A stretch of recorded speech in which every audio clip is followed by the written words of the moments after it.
Hey, what's up everybody? It's Armando from TidalWeight and I'm bringing you another video.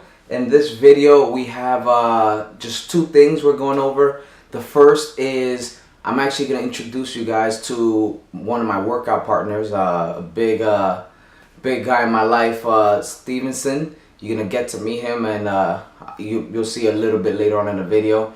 And also I'm going to do a quick just a how-to on squats on the Smith machine. Nothing crazy, just simple, just a few tips and techniques that I like to show people. If you're a beginner, it's good to follow. If you are an intermediate, it's good to just refresh. And if you are advanced, you should know this already. So if you don't, you might want to take a look at it. Enjoy the video, and if you have any questions or anything, just let me know.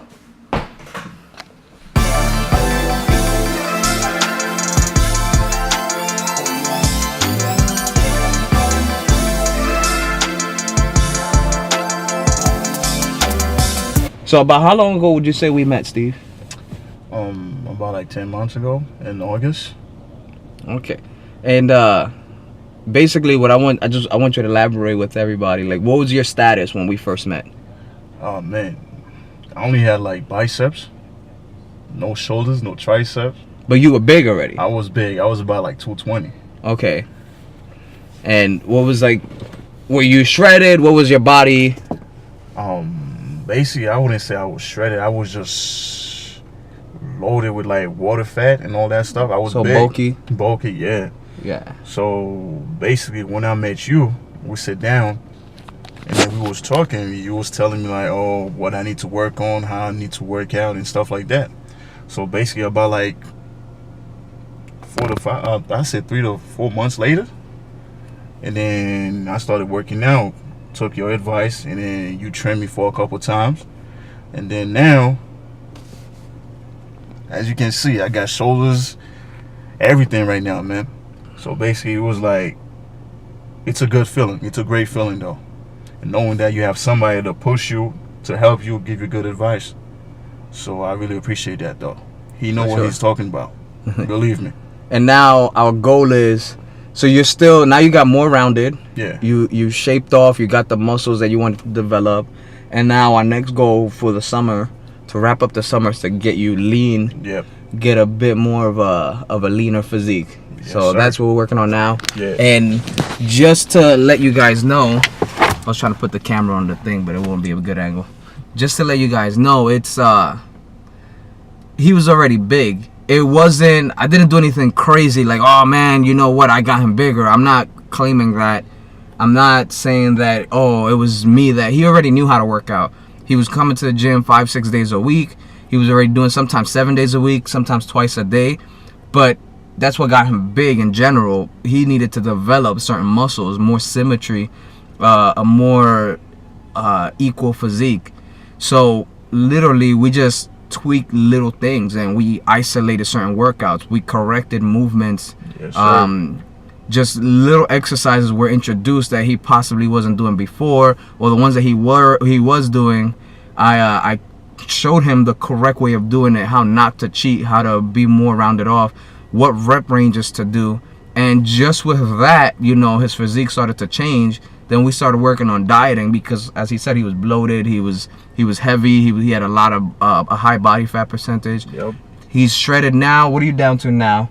About 205? I said 207 right 207, now. 205, so he fluctuates somewhere there. But he's not on a precise meal plan. He's just been enjoying himself because we're going to do the meal plan soon. We're going to work out his macros and develop that. But for now, that's just what the goal is. Yes, right? sir. So, all right, guys, let's move on to the exercise portion of the video. And here we have Smith machine squats. We're going to have Sthevenson on the bar first. And I want to discuss positioning under the bar for the Smith machine. This Smith machine that we're using in particular is slightly angled. So what I had spoken to Sthevenson about before he started was to make sure your angles are properly aligned under the bar and the position that the bar would be traveling.